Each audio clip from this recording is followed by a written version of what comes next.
ایک چیز دیکھو جو میں لوگوں کے حالات سے دیکھتا ہوں نا, مالی تنگی, جب مرد مالی پریشانی میں مبتلا ہوتا ہے نا, بہت شدید ڈپریشن میں جاتا ہے. وہ بیماریوں سے اتنی ڈپریشن نہیں ہوتی جتنی مالی تنگیوں سے ہوتی ہے. لوگ مل رہے ہوتے ہیں اور پیسے نہیں, اور ایسے حالات ان کے خراب ہوتے ہیں. ابھی اللہ بچائے, ایک بندے نے خودکشی کی, بچ گیا کیونکہ وہ خاندان بڑا ہے, پیسے نہیں ہے اور مسائل.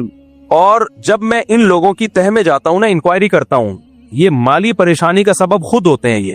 اب آپ کے اتنے بچے ہیں, آپ جاب چھوڑ کیوں رہے ہو بھائی؟ پھر لوگ کہتے ہیں مفتی صاحب کہتے ہیں بچے پیدا کرو, پیسے ویسے ہیں نہیں, بچے تو مفتی صاحب کا بیان سن کے پیدا کر دیے, پیسے نہیں ہے. اچھی بھلی جاب چھوڑ دی یہ سوچ کے کہ میں بزنس کروں گا, نہیں چلا وہ بزنس, جاب سے بھی گئے, فاقے پڑھنا شروع ہو گئے چھلانگ لگا کے, تو شکر ہے بچا لیے, کسی نے ڈوبنے کی کوشش کی, بچ گیا وہ بندہ. تو اور لوگ آتے ہیں اس طرح کے, جی یہ ہوا تھا. تو 99.9% وہ لوگ ہیں اس میں جو قدرت کی طرف سے پیسوں کا مسئلہ نہیں ہوتا, وہ ان کی اپنی کسی حماقت سے ہوتا ہے. کروڑ روپے فلاں کو دیا تھا, ڈوب گئے. ابھی چند دن پہلے کیس آیا کہ میرے والد صاحب نے کروڑوں روپے کا لون لیا ہوا تھا کسی سے کاروبار چلانے کے لیے, وہ چلا نہیں, تو اب وہ لون کی ڈپریشن کی وجہ سے ابا جوانی میں ہی فوت ہو گئے. اتنی اسٹریس لی گھر میں, ظاہر ہے عزت دار آدمی کے گھر کے باہر جب لوگوں کا رش لگا ہوتا ہے تو وہ کیسے برداشت کرے گا, وہ ڈپریشن میں انتقال ہو گئے. ابا جب گئے تو بچے تو اس سے بڑی اسٹریس میں آ گئے کہ ایک واحد ذریعہ تھا وہ بھی گیا.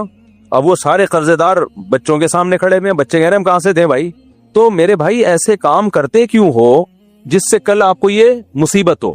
نبی صلی اللہ علیہ وسلم کی صحیح حدیث ہے, 2 حدیثیں سناتا ہوں. ایک حدیث میں آپ نے فرمایا دع ما یریبک الی ما لا یریبک, جس کام میں ذرا سا بھی تردد ہو, حدیث کا مفہوم پیش کر رہا ہوں اپنے الفاظ میں, ذرا سا بھی جس کام میں شک ہو نا, تو اگرچہ اس میں بے انتہا فائدہ ہو لیکن ذرا سا بھی نقصان کا خطرہ ہو تو اس کام کو چھوڑ دو, کم فائدے والا کام کرو جس میں نقصان کا خطرہ نہیں ہے. لوگ بڑے گیموں کے چکر میں ہوتے ہیں, بڑے گیموں کے چکر میں کہتے ہیں رسک لیے بغیر تو پیسہ کمانا ممکن نہیں ہے, کچھ رسک تو لینا پڑتا ہے. ٹھیک ہے لے لو پھر رسک, اگر نقصان ہو گیا تو پھر ڈپریشن سے مرو گے اور کچھ نہیں ہوگا. بھائی تھوڑا کما لو, نہ تو 1-1.5 کروڑ کسی کو, نہ لو 1-1.5 کروڑ قرضہ لے کے کاروبار نہ کرو, جتنا جیب میں ہے ٹماٹر کی ریڑھی لگا لو بھائی, کیا جا رہا ہے اس میں. نہ نہیں, ٹماٹر کی ریڑھی لگاتے ہوئے ان کو شرم آئے گی. تو اس لیے میرے بھائی خدا کا واسطہ قرضے لے لے کے کاروبار مت کریں, اس میں بہت کم لوگ کامیاب ہوتے ہیں. اس کے بعد قرضے چڑھتے ہیں, اس کو اتارنے کے لیے پھر سود بھی لیتا ہے, پھر ادھر سے سود, پھر ادھر سے سود, پھر سودوں میں جکڑتا چلا جاتا ہے, بیڑا غرق ہو جاتا ہے, تو ڈپریشن میں جاتا ہے, زندگی کے جینے کا مزہ ختم ہو جاتا ہے. ہم آپ کے سامنے بیٹھے ہوئے, ہم نے اللہ کا شکر ہے جیسے بھی حالات, اول تو کوئی خاص برے حالات آئے نہیں الحمدللہ ہمارے اوپر, لیکن ظاہر ہے میرے بھی بیوی بچے بہت کچھ, لیکن ہم نے کہا بھائی جتنا جیب میں ہے اسی پہ گزارا کرنا ہے, قرضہ نہیں لینا بھائی. دیکھو آدمی بھوکا بھی گزارا کر لیتا ہے, اگلے ٹائم پہ کھا لے گا, اس کو ڈبل مزہ آئے گا. کسی کا پیسہ چڑھا ہوا ہو, وہ ٹارچر کر رہا ہو, عزت کا جنازہ نکال رہا ہو, پھر آپ کو ہر وقت یہ غم ہو اس کے پیسے دینے, میں نے زندگی کے مزے خراب ہو جاتے ہیں. تو اس لیے کسی قیمت پہ بھی چلتی ہوئی جاب نہیں چھوڑنی ہے. بحریہ ٹاؤن میں 1 ارب روپے ایک آدمی کے ڈوبے ہیں. کتنے؟ اور آج نہیں, 7-8 سال پرانی بات ہے. 7-8 سال پہلے 1 ارب کی کیا ویلیو ہوگی, کیونکہ بحریہ ٹاؤن کی جب زمینیں اوپر جا رہی تھی نا, اس بندے نے کیا کیا, ہمارے ایک جاننے والا تھا, اس نے ساری پراپرٹیاں, اپنا گھر بھی بیچ دیا. اس نے بولا سب ادھر چھونک دو یار, اگلے سال ڈبل کا ڈبل ہو جائے گا, یہ گھر تو بنتا رہے گا بعد میں. کچھ عقلمند لوگوں نے کہا کہ بھائی اس کا بھی تو امکان ہے کہ نہ ہو. اس نے کہا یار نہیں ہے, میں نے سارے اسٹیٹ ایجنٹ سے معلوم کر لیا ہے, پوری رپورٹ ہے کہ یہ تو ڈبل ہوگا. وہ نہیں ہوا, وہ دھڑام سے قیمتیں نیچے آئی ہیں, روڈ پہ آ گیا وہ بندہ, ذاتی گھر سے بھی گیا ہے وہ آدمی. کیوں جوئے کھیلتے ہو, یہ بھی ایک قسم کا جوا ہی ہو گیا نا, تو کیوں ایسا کام کر رہے ہو. تو ہمیں شریعت نے اسباب کا حکم دیا ہے. دیکھو علماء نے یہ بات لکھی ہے کہ اللہ نے جگہ جگہ قرآن میں کہا نا مال جمع کرتا ہے, گنتا رہتا ہے, تو یہ کنجوسی اچھی چیز نہیں ہے, تو مال جمع کرنا اچھا کام نہیں ہے. لیکن علماء نے اس کے باوجود لکھا ہے کہ کم سے کم 1 سال کا مال جمع کرنا ضروری ہے. یہ مال جمع کرنے میں نہیں آتا, یہ ضرورت ہے. کیا مطلب, آپ نے اپنے گھر کے خرچے دیکھ لیے کہ یار میرے گھر کا 1 لاکھ خرچہ یا 1.5 لاکھ خرچہ یا 50,000 خرچہ جو بھی ہے, تو آپ کو اندازہ ہو گیا میرے گھر کا لم سم خرچہ فار ایگزامپل 1 لاکھ ہوتا ہے, ایک مثال ہے. تو آپ یہ فرض کر لو یار آج میری جاب چلی گئی نا, تو میں تو روڈ پہ آ جاؤں گا, تو میں کم سے کم 1 سال کا نان نفقہ جمع کر کے رکھوں. تو آپ نے کیا کرنا ہے, 12 لاکھ جمع کر لینے, اور کیش کی شکل میں نہیں, 12 لاکھ کا گولڈ خرید کے لاکر میں ڈال دو آپ.